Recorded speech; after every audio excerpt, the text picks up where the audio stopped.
ఓం శ్రీ గురుభ్యో నమః. ఇక్కడ ఏదైతే మనం జన్మజాతకాన్ని చూసుకున్నప్పుడు జన్మజాతకంలో ఉండే ఫలితాలు వేరుగా ఉంటాయి, గోచారీత్యా చెప్పబడే ఫలితాలు వేరుగా ఉంటాయి. ఎప్పుడు కూడా నేము, date of birth, time, place of birth అలానే తీసుకొని దాన్ని క్యాలిక్యులేషన్ చేసి జాతకాన్ని చెప్పటం విధానం అనేది మనం జన్మజాతకం అంటాం. అంటే గోచారం వేరు. ఎప్పుడు కూడా గ్రహాలు మారుతున్న దాన్ని గోచారం అంటాం. ఒక బర్త్ చార్ట్ని 16 లగ్న కుండళ్ళు ఎనాలిసిస్ చేసి చెప్పడం అనేది వేరుగా ఉంటుంది. అది రాశిచక్రమని, భావచక్రమని, నవాంశమని, దశమాంశమని, త్రింశాంశమని, కవేదాంశమని, అలానే హోరా, ద్రేకాణం ఇలాంటి 16 లగ్న కుండళ్ళనే ఉంటాయి. అలానే దశలు, అంతర్దశలు అంటే ఏ దశలు అనేది వాళ్ళకి యోగిస్తుంది, ఏ దశల్లో యోగించదు, అలానే ఏ గ్రహాలు ద్వాదశ భావాల్లో ఏ విధంగా ఉండబోతున్నాయి. అంటే ఒక లగ్నాన్ని మనం అనుసరించేటప్పుడు తనుభావమని, ధనభావమని, తృతీయ భావమని, సోదర భావమని, అలానే చతుర్థ భావమని, పంచమ భావమని, సంతాన భావమని ఇలాంటి భావాలు అనేవి మనకు 12 భావాలు చెప్పబడింది. ఈ 12 భావాల్లో ఏ గ్రహాలు ఉన్నాయి, ఆ భావాధిపతులు, ఆ రాశిలో ఏ గ్రహాలు ఉన్నాయి, ఆ రాశ్యాధిపతులు ఎక్కడున్నారు, వారి యొక్క దృష్టి ఏంటి, ఏ దశలు జరుగుతున్నాయి, ఏ రకంగా దోషాలు అనేవి జాతకపరంగా ఉన్నాయి అనేది చాలా ఇంపార్టెంట్. ఎప్పుడు కూడా జన్మజాతకం అన్నంత ప్రయారిటీ గోచారం అనేది ఉండదు. కాబట్టి మన జన్మజాతకాన్ని చూసుకొని మన లగ్నాన్ని మ్యాథమెటికల్గా క్యాలిక్యులేట్ చేసి ఎన్ని డిగ్రీల్లో గ్రహాలు ఉన్నారనేది మనం అనాలిసిస్ చేస్తే జీవితం అనేది, లైఫ్ అనేది మన పర్ఫెక్ట్ రిజల్ట్స్ వచ్చే అవకాశం ఖచ్చితంగా ఉంటుంది. అందులో ముఖ్య పాత్ర ద్వాదశ లగ్నాల యొక్క పాత్ర అనేది చాలా ముఖ్యంగా ఉంటుంది. ఈ లగ్నాలు ఏ విధంగా ఉన్నాయి, ఆ లగ్నాల నుంచి ఏ గ్రహాలు ఉన్నాయి, వాటి యొక్క ఫలితాలు ఏంటి, వాటి యొక్క దృష్టి ఏంటి, మనం ఒకసారి అనాలిసిస్ చేద్దాం. ఇక్కడ మనకి దశలు కలిసి రాకపోయినా అంతర్దశలు వస్తూ ఉంటాయి. అంతర్దశల్లో ఏదైతే మనకి కొన్ని దశలు అనుకుంటాం, ప్రతి లగ్నానికి కొన్ని దశలు శుభత్వాన్ని ఇస్తుందని అనుకుంటాం. ఆ దశలు జీవితంలో కొంతమందికి రావు, 1-2 దశలే వస్తుంటాయి. కొంతమందికి ఒక దశే వస్తుంది, కొంతమంది 2 దశలు వస్తాయి, కొంతమంది 3 దశలు వస్తాయి. 3 దశలతో వచ్చేవాళ్ళు చాలా తక్కువ మంది ఉంటారు. కాబట్టి ఆ దశలు రాకపోయినా అంతర్దశలు వస్తుంటాయి. అంటే ఆ గ్రహాలకు సంబంధించిన అంతర్దశలు వచ్చినప్పుడు కూడా మనకు సుఫలితాలు జరిగే అవకాశాలు ఖచ్చితంగా ఉంటాయి. అదొకటి. కొన్ని లగ్నాలకి ఏంటంటే ఆ దశలు అనేవి చెడు దశలు వస్తుంటాయి. ఈ గ్రహాలు చెడు దశలు వచ్చే అవకాశం ఉందని నేను చెప్పినప్పుడు ఆ అంతర్దశల్లో చెడు అంతర్దశలు ఉంటాయి. ఆ చెడు అంతర్దశల్లో వచ్చినప్పుడు కూడా ఉదాహరణకి ఒక లగ్నానికి, ఉదాహరణకి మేషలగ్నానికి ఉదాహరణకి కుజుడు మహర్దశ బాగా కలిసి వస్తుందని నేను చెప్పా. కానీ వాళ్ళ జీవితంలో వచ్చేటప్పటికల్లా కుజ మహర్దశ వస్తుంది. వచ్చిన తర్వాత కుజుడిలో చెడు అంతర్దశ వస్తుంది.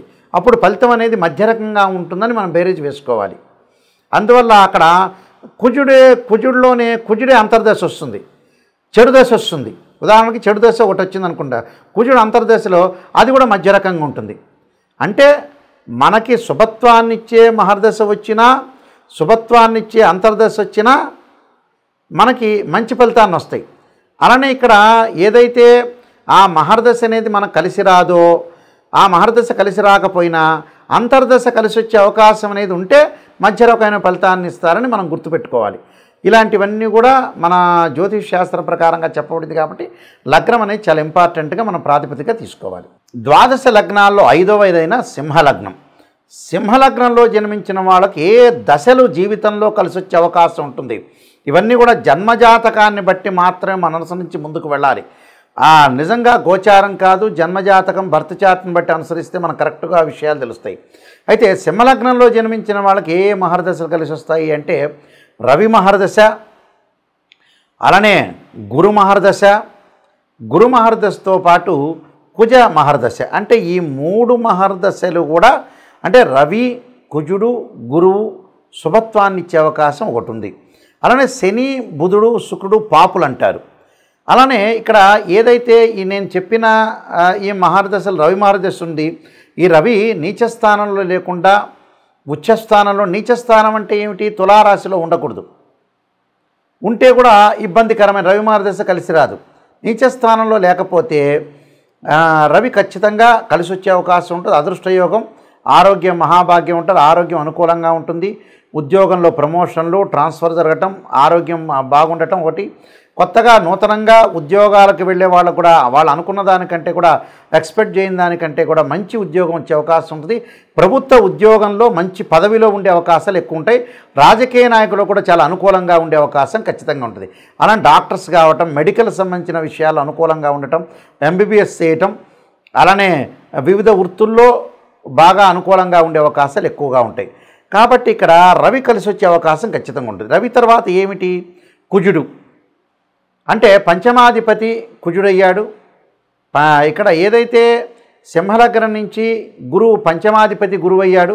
ఈ గురువు వల్ల అనుకూలంగా ఉండే అవకాశం ఖచ్చితంగా. పంచమాధిపతి అలానే అష్టమాధిపతి అయిన గురువు కలిసి వచ్చే అవకాశాలు బాగా ఎక్కువగా ఉంటాయి. కాబట్టి గురువు మార్గదశలో విద్య రావటం, ధనం కలిసి రావటం, ఆర్థిక పరంగా అనుకూలంగా ఉండటం, ఫైనాన్షియల్ పరంగా డెవలప్మెంట్ చెందటం, మంచి ఉద్యోగాలు, ప్రమోషన్లు, మంచి సంతానము జరిగే అవకాశం ఎక్కువ ఉంటుంది. అంటే గురువు ధనకారకుడు, సంతానకారకుడు కాబట్టి. అలానే గురువు మకర రాశిలో ఉండకూడదు, మంచి స్థానాల్లోనే మాత్రమే ఉండాలి. చెడు స్థానాల్లో ఉన్న నీచబడ్డ మళ్ళీ అశుభ ఫలితాలు వస్తాయి. ఈ కండిషన్స్కి మంచి స్థానాల్లో ఉండాలి. నీచత్వం అనేది పొందకపోతే గజకేశ్వర యోగం లాంటివి, అంటే గురుచంద్రుల యొక్క కలయిక గజకేశ్వర యోగం అంటారు. శుభస్థానంలో ఉంటే మనకి ఆర్థిక పరంగా అనుకూలంగా ఉండే అవకాశాలు ఎక్కువ ఉంటాయి. అంటే ఫైనాన్షియల్ పరంగా మనం నష్టపోం. అంటే ఆ లగ్నం నుంచి గురువు 6, 8 పరమ స్థానాల్లో ఉండకూడదు. గురు రాహులు కానీ, గురుకేతువులు కానీ, అలానే గురు రాహు నక్షత్రాలు కానీ, కేతు నక్షత్రాల్లో కానీ, గురు శని నక్షత్రాలు కానీ, గురువు శని కంజంక్షన్ కలవకూడదు. కలవకపోతే మన ఆర్థిక స్థితిగతి అనేది చాలా బాగుంటుంది అని అర్థం. అలానే చంద్రుడు మధ్య రకమైన ఫలితాన్ని ఇచ్చే అవకాశాలు ఎక్కువ ఉంటాయి. ఇక్కడ సింహలగ్నానికి రవి లగ్నాధిపతి కావటం వల్ల శుభత్వాన్ని, చంద్రుడు వ్యయాధిపతి కావటం వల్ల సహచర్య వశము కలిగే ఫలం ఇచ్చే అవకాశాలు ఎక్కువ ఉంటాయి. అంటే మధ్య రకమైన ఫలితాన్ని ఇస్తాడు. కుజుడు వచ్చేటప్పుడు చతుర్థ నవమాధిపతి కనుక కేంద్ర కోణాధిపతి కావటం వల్ల కుజుడు యోగకారకుడు అవుతాడు. కుజుడి వల్ల మంచి జరిగే అవకాశం ఉంటుంది. బుధుడు తృతీయ ఏకాదశిపతి కావటం వల్ల అలానే ధనయోగము మంచివాడైనను రాజయోగానికి కొద్దిగా మధ్య రకమైన మిశ్రమైన ఫలితాన్ని ఇస్తాడు బుధుడు. అంటే అంత అనుకూలమైన ఫలితాన్ని ఇవ్వడని అర్థం. గురుడు పంచమాధిపతి కావటం వల్ల శుభఫలితాన్ని ఇస్తాడు. అలానే శుక్రుడు కూడా తృతీయ దశమాధిపతి కావటం వల్ల కూడా పాపయ్యాడు. కాబట్టి ఇతను కూడా అష్టమాధిపతి అయిన గురు సంబంధం ఉంటే మంచిది కాదంటారు శాస్త్రంలో. శని సప్తమాధిపతి అయినందువల్ల పాపియే కానీ మారకుడు కాదు. అంటే టోటల్గా మనకి ఎలా ఉంటుందంటే రవి, కుజుడు, గురువు ఈ 3 గ్రహాలు సుఫలితాన్ని ఇస్తాయి. మిగతా గ్రహాల యొక్క దశలో మనం జాగ్రత్తగా ఉండాలి. దానికి కొన్ని పరిహారాలు చెబుతున్నాను. ఆ పరిహారాలు చేసుకొని మనం ముందుకు వెళ్తే చాలా మంచిది. ఎందుకంటే శని మహర్దశలో ఆరోగ్యపరంగా జాగ్రత్తగా ఉండాలి. దానికి ప్రత్యేకంగా రెమెడీస్ చూసుకొని దాని జాతకాన్ని పర్ఫెక్ట్గా అనాలిసిస్ చేసి 16 లగ్నం కూడా అనాలిసిస్ చేసి మనం జాతకపరంగా చూసుకుంటే మనకు మంచి జరిగే అవకాశం ఖచ్చితంగా ఉంటుంది. మన జాతకంలో ఎప్పుడూ కూడా ఉద్యోగ ప్రయత్నాల్లో కానీ, గవర్నమెంట్ ఉద్యోగం కానీ, ప్రైవేట్ ఉద్యోగం కానీ, మన లైఫ్లో స్టార్డమ్ అదృష్టం కలగాలంటే ఏంటంటే రవి బాగుండాలి. రవి బాగలేదు అని అనుకోండి, సూర్య నమస్కారాలు, సూర్యుడి యొక్క ఆరాధన, అలానే సూర్య హోమము, అలానే సౌర పాశుపతాస్త్ర రుద్రాభిషేకం చేయాలి. అంటే సూర్యుడు ఆరోగ్యాన్ని, ఉద్యోగాన్ని, అదృష్టాన్ని, రాజయోగాన్ని ఇచ్చేవాడు సూర్యుడు. కాబట్టి సూర్యుడు మన జాతకంలో నీచబడినా, అలానే మనకి ఉచ్చస్థానంలో లేకుండా నీచబడితే ఏదైతే మనకి ఆ రవి వల్ల ఎలాంటి ఫలితాలు జరగబోతున్నాయో మనం చూసుకుని రవి యొక్క దోషాన్ని పరిహారం చేయాలి. అలానే చంద్రుడు మనోకారకుడు అంటాం మనం. ఆ చంద్రుడు మానసికంగా ఆందోళన తీసుకొచ్చేవాడు. అలానే నీటి మీద, అలానే సముద్రాల మీద, నదుల మీద ప్రమాదాన్ని, సైకలాజికల్గా మెంటల్లీ డిజార్డర్ తీసుకొచ్చేవాడు చంద్రుడు. ఆ చంద్రుడి యొక్క దోషాన్ని తొలగించుకోవాలంటే చంద్రుడి యొక్క జపం చేసుకోవటం కానీ, అలానే చంద్రుడికి సంబంధించిన వివిధ పద్ధతులు, వివిధ రెమెడీస్ చేసుకోవటం వల్ల మనకు మానసికంగా ఉత్సాహం అనేది కలిగే అవకాశం ఎక్కువ ఉంటుంది. అంటే మెంటలీ డిజార్డర్ లేకుండా. అలానే కుజుడు ప్రమాదాన్ని చేసేవాడు. కోర్టు సమస్యలు, అన్నదమ్ముల మధ్యలో గొడవలు, అలానే మెడికల్ కంపెనీలు, రియల్ ఎస్టేటు, అలానే భూములు, అపార్ట్మెంట్లు, ఇళ్ళు ఇవన్నీ కూడా తెలిపేవాడు ఎవరంటే అంగారకుడు. ప్రమాదాలను తెలిపేవాడు కూడా అంగారకుడే. దానికి అంగారకుడు నీచ స్థానంలో ఉన్నా, అంగారకుడు బాగలేకపోయినా, కుజదోషం ఉన్నా దానికి ఖచ్చితంగా అంగారక పాశుపతాస్త్ర రుద్రాభిషేకం లాంటివి, కుజ జపం లాంటివి, అంగారక హోమాన్ లాంటివి చేసుకోవటం మంచిది. అలానే బుధుడు బుద్ధికారకుడు. బుధుడు నీచబడ్డా అలానే మేధస్సునిచ్చేవాడు, అలానే ప్రణాళికాబద్ధంగా వెళ్ళేవాడు, అలానే ప్రణాళికాబద్ధంగా మనం వెళ్ళలేని స్థితిలో ఆలస్యం జరుగుతున్న పనులలో ఫైనాన్షియల్ పరంగా కానీ విద్య పరంగా కానీ అనుకూలంగా లేకపోతే బుధుడి యొక్క దోషాన్ని మనం పరిహారం చేసుకొని ముందుకు వెళ్ళాలి. అలానే గురువు అంటే విద్యాకారకుడు, ధనకారకుడు, యోగాన్ని ఇచ్చేవాడు, అదృష్టాన్ని ఇచ్చేవాడు గురువు. అంటే గురువు అనుకూలంగా లేకపోతే ఖచ్చితంగా బృహస్పతి పాశుపతాశ్ర రుద్రాభిషేకం. గురువు నీచ స్థానంలో ఉన్న ఎన్ని డిగ్రీల్లో నీచ స్థానంలో ఉన్నాడు అనేది మనం చూసుకోవాలి. ఆ గురువు యొక్క ఫలితాన్ని మనం అనుసరించి గురువు యొక్క దోషాన్ని మనం పరిహారం చేసుకోవాలి. దానికి బృహస్పతి పాశుపతాశ్ర రుద్రాభిషేకాలు ఉంటాయి, గురు జపాలు కూడా ఉంటాయి. ఖచ్చితంగా రెమెడీ అనేవి ఖచ్చితంగా చేసుకొని ముందుకు వెళ్ళాలి. వివాహకారకుడు అంటే కళత్రకారకుడు, అలానే లగ్జరీని ఇచ్చేవాడు, సుఖాన్ని సౌఖ్యాన్ని భోగాన్ని ఇచ్చేవాడు, వివాహం జరిపించేవాడు శుక్రుడు. శుక్రదోషం ఉంటుంది కొన్ని జాతకాల్లో. అంటే శుక్రదశ కలిసి రాని వాళ్ళు ఉంటారు.